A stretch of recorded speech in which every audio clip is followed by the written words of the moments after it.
Boas-vindas a quem acompanha a gente aqui no País em Sintonia. E para quem tá chegando agora, que bom ter vocês por aqui. Aproveita, ó, já se inscreve no canal para não perder nada do que a gente explora.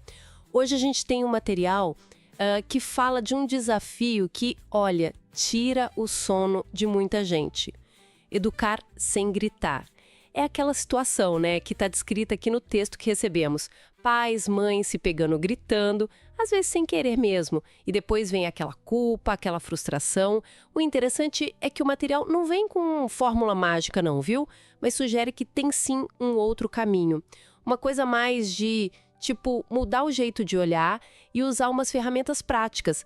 Parece que o tal segredo, na verdade, é sobre fazer novas escolhas, né? Vamos dar uma olhada nisso? Vamos sim. E olha, a análise já começa, assim, bem direta, fazendo a gente encarar o impacto do grito. O texto detalha bem como isso mexe com o cérebro da criança, que está ali, né, em pleno desenvolvimento. Não é só um susto na hora, sabe? A fonte descreve o grito como algo que pode realmente reconfigurar circuitos neurais de um jeito negativo. Isso pode gerar uma base de insegurança, de medo, afetar a autoestima da criança lá na frente. Nossa, é bem mais profundo do que a gente talvez perceba no dia a dia corrido, né?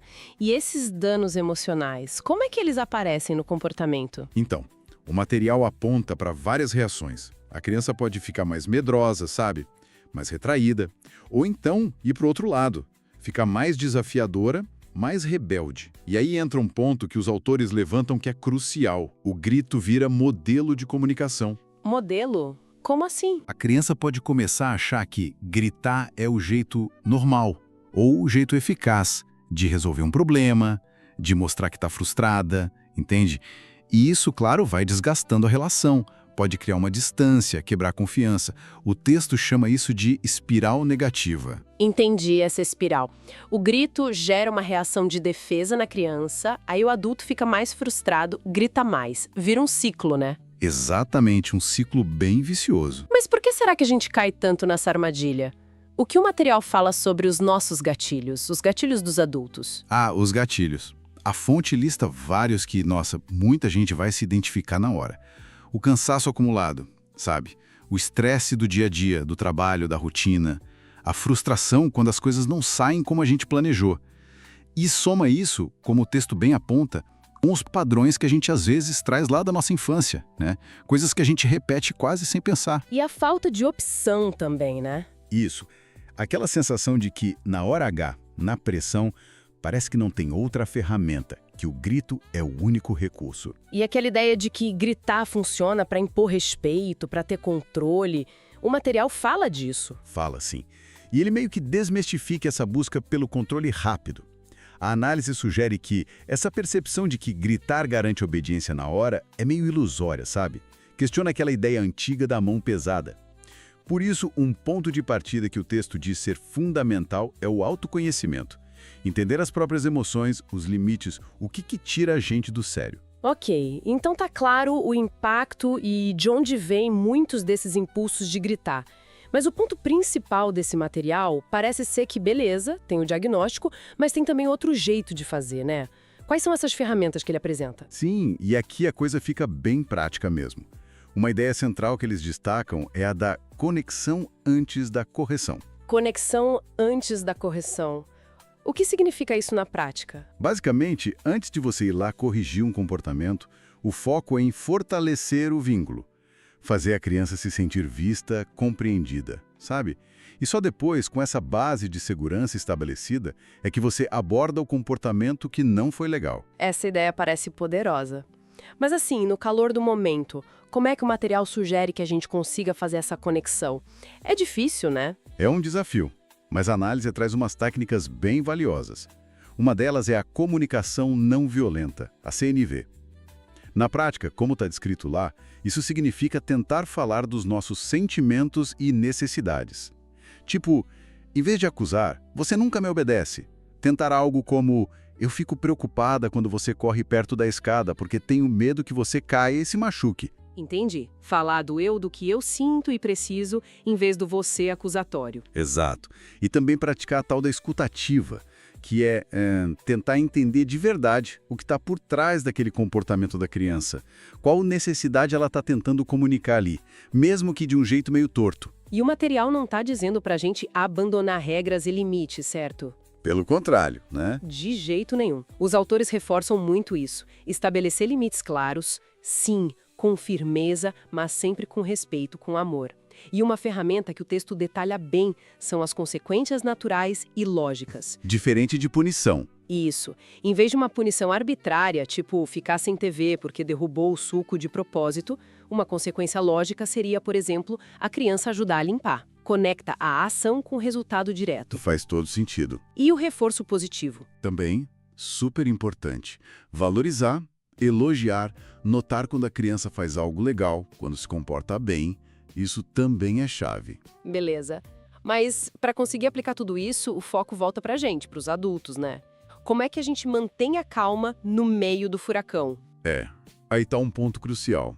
Uma parte importante da análise é sobre a autorregulação dos pais, das mães, a nossa capacidade de gerenciar as próprias emoções para não entrar no piloto automático da reação. O texto sugere umas coisas simples, mas que funcionam. Fazer pausa mesmo, sabe? Respirar fundo antes de responder. Às vezes, literalmente, dar um passo para trás. Pequenas pausas que podem mudar tudo. Exatamente.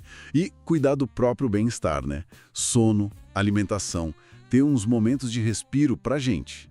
Isso é apresentado como fundamental para ter mais recurso emocional, mais paciência. E a gente não precisa passar por isso tudo sem ajuda, né? O material fala de rede de apoio. Fala sim. Seja conversar com outros pais que passam pelo mesmo, buscar grupos de apoio ou até ajuda profissional, como terapia.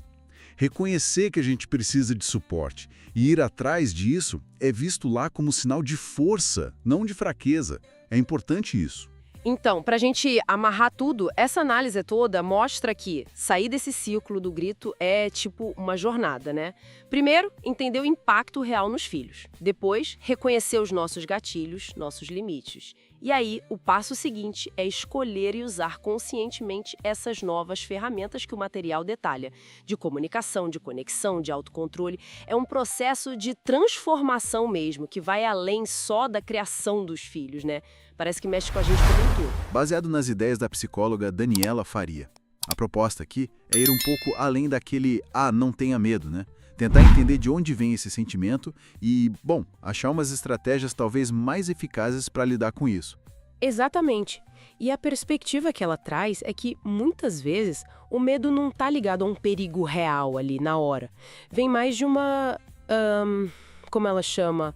Uma conversa interna, uma mente tagarela que fica ali, gerando ansiedade na criança, sabe? Legal essa ideia da mente tagarela. Mas olha, antes de entrar nisso, o material fala uma coisa sobre nós, os adultos.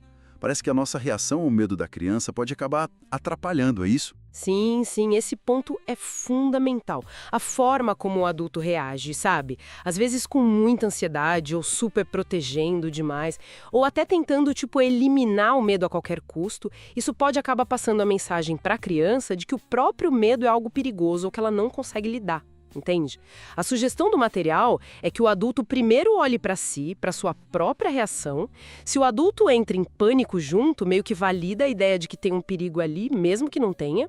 O ideal é conseguir oferecer um suporte mais calmo. Então, a ideia central é que a cabeça da criança começa a criar cenários. Tipo, tem um monstro ali no escuro, ou vai acontecer alguma coisa ruim. E o ponto principal, segundo a Faria, é que o corpo reage a esses pensamentos com sensações físicas bem reais. Aquele aperto no peito, sabe? Angústia.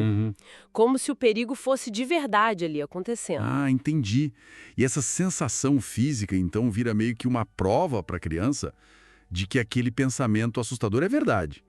E aí cria um ciclo. Precisamente. A angústia que ela sente no corpo não sabe diferenciar se a causa é um perigo real, um pensamento ou até, um sonho. Aí essa sensação ruim acaba sendo interpretada pela criança como uma confirmação daquele perigo que a mente tagarela inventou. E aí, claro, mais pensamento assustador gera mais angústia, que por sua vez reforça o pensamento. Fica nesse ciclo. Ok. Então, reconhecer essa vozinha interna e o impacto dela no corpo é um passo importante. Mas, tá, e depois? O que o material sugere fazer depois que a criança identifica esse pensamento que assusta? Como quebra esse ciclo? Aí que entra a estratégia principal que ela propõe. A checagem com a realidade. Em vez de só negar o medo, tipo, não é nada, ou forçar um pense positivo, a abordagem é outra. É primeiro validar o sentimento, sabe? E depois investigar o pensamento. Fazer perguntas como: onde você está sentindo isso no seu corpo? E logo depois, me conta, o que exatamente essa sua tagarela estava dizendo? Isso ajuda a trazer o pensamento para fora. Entendi. Primeiro acolhe a sensação, depois ajuda a nomear o pensamento. Certo. E o próximo passo? Qual seria? O próximo passo é comparar esse pensamento específico com a realidade, mas a realidade de um momento presente. A pergunta-chave seria algo como: isso que a tagarela disse está realmente acontecendo agora? Nós estamos em perigo aqui, neste momento?